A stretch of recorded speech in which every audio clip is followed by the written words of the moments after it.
जास्त शुअर होतं की नॅचरलीच होईल पुन्हा, पण थोडासा वेळ घेऊया, उगाच घाई नको करायला. म्हणून आम्ही IVF की त्यांना कम्फर्टेबल वाटेल की नाही वाटेल, है ना शय? सो येस, मी कोविडच्या ड्युरेशनमध्ये होते. जे US हेल्थकेअर असतं, अमेरिकन हेल्थकेअर, त्यांच्यासाठी आपण इथून काम करू शकतो. ते मोस्टली MNC कंपनीजमध्ये जे काही सॉफ्टवेअर्स EMRs असतात.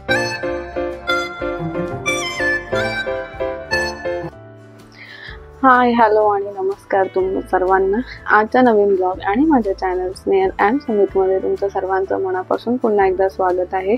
आय नो खूप वेळ लागतोय आपले ब्लॉग्स येण्यासाठी, बट बेबी आहे त्यामुळे मला रोज शूट करणं पॉसिबल होत नाही आहे. सो आय होप की तुम्ही अंडरस्टँड करू शकता, समजू शकता की रोज शूट करणं नाही तितकं पॉसिबल होत, बट मी ट्राय करेन की माझ्याकडून जितकं होईल तितकं पॉसिबल मी शूट करेन आणि नवीन नवीन ब्लॉग्स मी तुमच्यासाठी आणेन. बट स्टील मला रोज 2-3 तरी क्वेश्चन्स कमेंट्स येतात. इवन माझा DM Insta ID वरती पण येतात. सो खूप बरं वाटतं की म्हणजे आपले व्हिडिओज नाही जातात तरी पण लोक माझ्यापर्यंत पोहोचतात आणि कमेंट करतात, DM करतात पर्सनली. सो खरंच खूप थँक्यू त्या सर्वांना. अँड हा आपला Q&A ब्लॉग असणार आहे, जसं तुम्हाला समजलंच असेल माझ्या थंबनेल वरून. सो येस, म्हणून मला असं वाटलं की काही नाही तर ॲटलिस्ट तुमच्या प्रश्नांची उत्तरं मी देऊ शकते.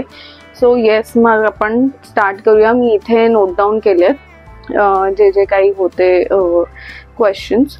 सो मला खूप एक ताई आहेत, मला त्यांनी विचारलं आहे, म्हणजे त्या बऱ्यापैकी माझ्याशी बोलतायत आता, म्हणजे त्यांना डिटेल्स हवे होते की माझं किती माझं लेंथ होतं, किंवा मला ॲक्च्युली 1-2 जणांनी पण विचारलं होतं लेंथ पर्सनल DM वरती, कारण की एकाचं सिच्युएशन सेम होतं की त्यांचं पण सर्कलाच झालं आणि नाव त्यांना बेड रेस्ट केली आहे.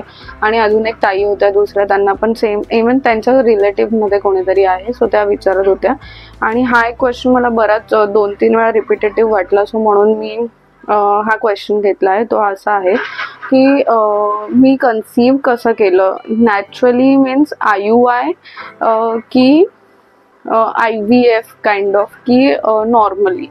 सो माझं IUI नाही झालंय. IUI ज्यांना माहिती नसेल त्यांच्यासाठी सांगते, it is kind of natural प्रोसिजरच असतं सेम. IVF खूपच टेक्निकल प्रोसिजर असते. सो डेफिनेटली IVF आम्ही नाही केलंय. आम्ही विथ गॉड्स ग्रेस, म्हणजे माझं पहिलं पण जे कन्सीव्ह मी केलं होतं ते पण माझं नॅचरलीच कन्सीव्ह केलं होतं मी. आणि सेकंड टाइम पण आमच्या गायनॅकने आम्हाला तेच हे केलं होतं की wait and we will watch, कारण की माझं फर्स्ट नॅचरली कन्सीव्ह झालं होतं. सो मॅमला खूप जास्त शुअर होतं की नॅचरलीच होईल पुन्हा, पण थोडासा वेळ घेऊया, उगाच घाई नको करायला. म्हणून आम्ही IVFचा ऑप्शन विचारच केला नव्हता.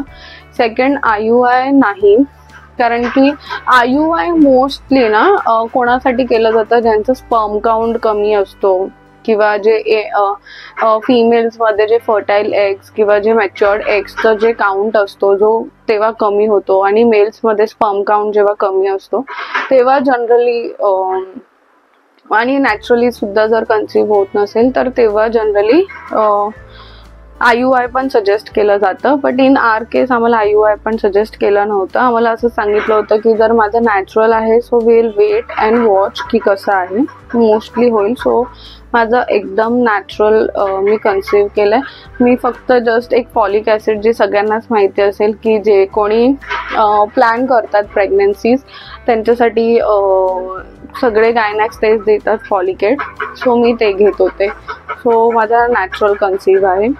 सेकंड, मी डॉक्टर असून MNC कंपनीमध्ये काय जॉब करते आणि माझी सॅलरी किंवा पॅकेज काय आहे. सो येस, ह्या टॉपिकबद्दल पण मला इन डिटेल बोलायचं आहे तुमच्याशी.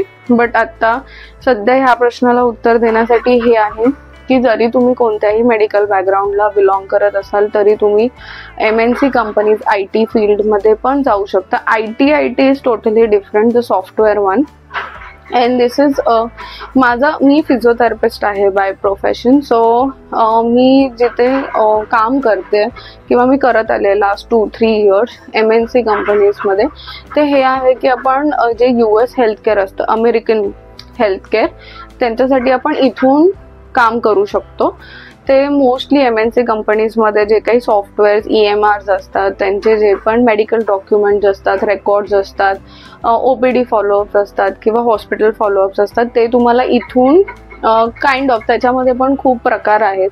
स्क्राईब आहे, डेटा अनालिस्ट आहे, भरपूर आहे. ह्याच्याबद्दल आपण डिटेलमध्ये एक वेगळ्या ब्लॉगमध्ये नक्की मी सांगेन. पण आत्ता एक जस्ट तुमच्या प्रश्नाचं उत्तर इन शॉर्ट देण्याचं तर हे आहे की मी MNC कंपनीमध्ये US हेल्थकेअर अंडर मी काम करते. आणि माझं प्रोफाईल सांगायला गेलं तर मी एकदम नॉर्मल लँग्वेजमध्ये मी मेडिकल स्क्राईब करते. स्क्रायबिंग ज्यांना कोणाला माहिती असेल त्यांना समजलं असेल. तर स्क्राईब इज काइंड ऑफ की जे पण US हेल्थकेअरमध्ये जे पण आपले जसे नॉर्मल OPD फॉलोअप्स होतात ना, आपण जेव्हा डॉक्टरकडे जातो तेव्हा US हेल्थकेअरमध्ये ना एक सिस्टम आहे की ते लोक ना रेकॉर्ड करतात डॉक्टर पेशंटचं जे पण काही कॉन्व्हर्सेशन आहे ते रेकॉर्ड करतात. आणि ते असे काही MNC कंपनीज असतात, त्यांना ते डॉक्टर्सला हायर करतात. म्हणजे तुम्ही जर BDS असाल, MBBS असाल, तुमचं एक बेसिक ग्रॅज्युएशन किंवा बॅचलर्स झालेलं गरजेचं आहे, सो दॅट तुम्ही मेडिकल बॅकग्राऊंडला बिलॉंग करता. सो ते लोक एलिजिबल असतात, कारण की मेडिकल नॉलेज असतं, मेडिकल टर्म्स माहिती असतात, कशाला काय म्हणतात, आणि कॉन्व्हर्सेशन ऐकून आपल्याला कळतं की हे कोणत्या डिझीज किंवा कोणत्या डायग्नोसिसबद्दल ही चर्चा चालू आहे. तर तसा तुम्हाला एक नॉर्मल मेडिकल रिपोर्ट बनवून तुम्हाला द्यायचा असतो. सो हे असतं scribe. And the second my package and salary. असं नंबर्समध्ये सांगणं इकडे जरा असं खूप हे होतं, मुश्किल वाटतं. बट मी तुम्हाला एक ओव्हरऑल असं एक आयडिया येण्यासाठी सांगते की छान 6 डिजिट सॅलरी आहे मला. अँड मध्ये सांगणं it doesn't look good, so म्हणून. सो नेक्स्ट इज माझे हजबंड पण डॉक्टर आहेत का, त्यांचं प्रोफेशन काय आहे आणि कुठे काम करतात. सो येस, सुमित डॉक्टर नाही आहे. Sumit is by profession he is a engineer. So आत्ता म्हणजे तो ऑइल एजन्सीमध्ये आहे, एअरपोर्टला त्यांचं काम असतं. सो एवढंच मी सांगू शकते, जास्त फार डिटेल्स सांगणं I don't know if he will be comfortable or not, किंवा त्याच्या कंपनीमध्ये चालेल की नाही. सो आत्तासाठी I can only inform you this की ऑइल एजन्सीमध्ये ते काम करतात, एअरपोर्टला असतात ते. सो येस, हे त्यांचं प्रोफेशन आहे. He is not a doctor. आम्ही एकटे राहतो का, किंवा अजून कोण कोण आहे घरात. तर आम्ही एकटे असं ॲज सच नाही, एकटे. आमचं असं आहे की आई पप्पा पण आमच्यासोबत असतात, म्हणजेच माझे इनलॉज. पण आमचं कसं आहे ना की जर काही काम आलं किंवा काही आलं तर त्यांना जावं लागतं गावी. सो गावी येऊन जाऊन करतात. आणि सो येस, माझं बाळ उठले आताच झोपेतून. सो आपण कंटिन्यू करूया की येस, आई पप्पा म्हणजे येऊन जाऊन असतात. इथे मी आणि सुमित असतो. काही गावी काम निघालं तर मग आई पप्पांना जावं लागतं. सो आता आई पप्पा इकडे आहेत. सो आम्ही चौघं आहोत इथे, माझे इनलॉस आणि आम्ही आहोत इथे. आणि शो यू आहे आमची. सो आम्ही असं न्यूक्लिअर फॅमिली असं नाही, असं बोथ वेज असतं की कधी आई पप्पा इथे, कधी गावी, कधी आम्ही दोघं इकडे असतो किंवा आई पप्पा असतात, same ways. Moving next question आपण घेऊया. Okay show. नेक्स्ट इज माझे पप्पा अजून वर्किंग कसे आणि कुठे. आय थिंक त्यांनी तो ब्लॉग बघितला असेल जिथे मी मम्मीला सरप्राईज केलं होतं आणि पप्पा ऑफिसवरून येत होते आणि आम्ही सांगितलंच नव्हतं त्यांना की आम्ही तिथे आलो आहोत म्हणून. सो प्लीज, ज्यांनी कोणी बघितला नसेल तर प्लीज तुम्ही जाऊन ते ब्लॉग्स आधीचे बघा, सो दॅट तुम्हाला कळेल की मी कशाबद्दल बोलते. सो येस, या प्रश्नाचं उत्तर आहे की येस, माझे पप्पा वर्किंग आहेत अजून. नेक्स्ट 2026 मध्ये ते रिटायर्ड होतील. And he is a government servant. Yes, so ते होतील. आम्ही पण वाट बघतोय की पप्पांना कधी छान रेस्ट मिळेल, खूप दगदग होते त्यांची. So yes. And next question, मी शुश्रूषा हॉस्पिटलमध्ये कोणत्या इयरमध्ये वर्किंग होते? शो यू, कोणत्या इयरमध्ये होते? सो येस, मी कोविडचा जो टाइम फेज होता मी तेव्हा वर्किंग होते. तेव्हा मी शुश्रूषामध्ये कोविड ड्युटीज पण केल्या आहेत. आय थिंक ज्या ताईंनी हा क्वेश्चन केलाय, आय थिंक त्या ड्युरेशनमध्ये मला शुश्रूषा हॉस्पिटलमध्ये त्यांनी मला बघितलं होतं, भेटले होते किंवा मी ट्रीट केलं होतं असं काहीच आहे. मी फार डिटेल्स त्यांना नाही विचारले, बिकॉज आय डोंट नो की त्यांना कम्फर्टेबल वाटेल की नाही वाटेल, है ना शयू? सो येस, मी कोविडच्या ड्युरेशनमध्ये होते. यू कॅन से 21, 2020चा एंड ऑफ इयर. आणि मी 1-1.5 वर्ष होते तिथे. मी कोविड ड्युटीज पण केले आहेत आणि मग माझे नॉर्मल IPTs पण असायचे. मी मोस्टली ऑन संडेज असायचे. Yes. So moving to next question. Timing बघा. माझा नेक्स्ट क्वेश्चन आहे, बाळाला मी काय काय देते आता सध्या तिला खायला? शोयू, तुला सांगायचं मी काय काय देते तुला खायला? तू काय काय खाते शोया? सांगायचं नाही, आम्ही आता झोपेत आहोत.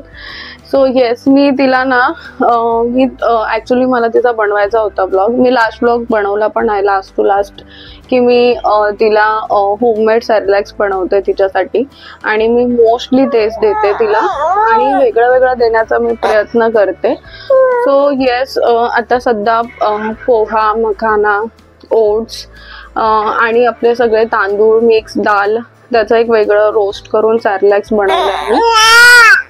येस, आणि आम्ही ते देतो तिला. मी जनरली तिला असं फोडणी देते, थोडंसं तूप आणि त्याच्यामध्ये ती जेवढं काही खाते 1 चमचा कधी 2 चमचा ते टाकून थोडंसं हिंग, जिरा पावडर मी देते थोडं फ्लेवरसाठी. सो आणि त्यात गरम पाणी देते. कधी जर काही गोड पदार्थ असेल जसा मखाणा खीर किंवा पोहा खीर, ओट्स वगैरे, तर त्यासाठी no show you 2 minutes please.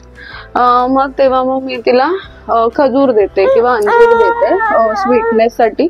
मी तिच्यासाठी कम्प्लिटली साखर, मीठ, गूळ आणि मध हे मी कम्प्लिटली अवॉइड करते. आमच्या पीडियाट्रिशियनने पण सांगितलं आहे. So no sugar and salt. So म्हणून जे पण काही नॅचरल आहे ते. अँड येस, ती फ्रूट्समध्ये ती मोस्टली तरी आतापर्यंत सगळेच खाते. डाळिंब देतो आम्ही तिला, ते येतं ना फ्रूट निबलर त्याच्यामधून. सो डाळिंब देतो आम्ही. पपया खाल्लाय, टरबूज खाल्लाय सोयराने. ऍपल देतो आम्ही तिला थोडं नॅचरल स्वीटनेससाठी. जर कधी गोड नसतात ऍपल किंवा काही तर आम्ही खजूर देतो त्याच्यामध्ये. सो येस, चिकू पण खाल्ला आहे तिने, पण चिकू तिला फारसा आवडला नव्हता. सो जे मोस्टली तिला आवडतं आम्ही तेच कंटिन्यू करतो. तिला फोर्स नाही करत आम्ही. बघा मला झोप आली आहे. सो येस, हा होता. आणि सॉरी, लास्ट क्वेश्चन, की मी बेबीचे प्रोडक्ट्स आणि बेबीचं रुटीन कधी शेअर करणार आहे. सो खरंच मी लवकर करेन. काय होतं ना, ही असली सकाळी की अशी ना, हिचं टाइम अजून प्रॉपर नाही आहे की ती कधी उठते. कारण की कधी कधी मध्यरात्री पण उठते, 5:30 वाजता, 6 वाजता, 1-1.5 तास खेळते आणि परत झोपून जाते. कधी कधी 9ला उठते, कधी 8:30ला उठते.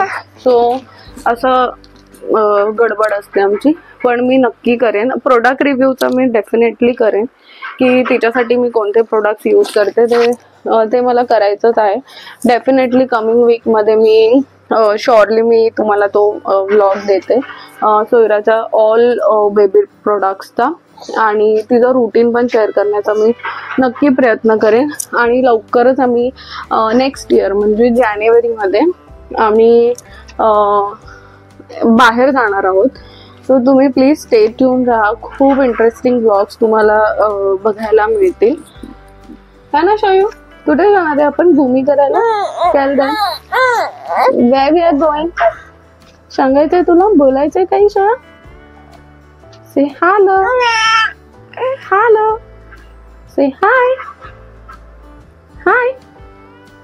Say hi, Shaya. Ba. I'm a bear. Nah. असं बोलत असणार ना शना? Say bye bye. Bye. Bye.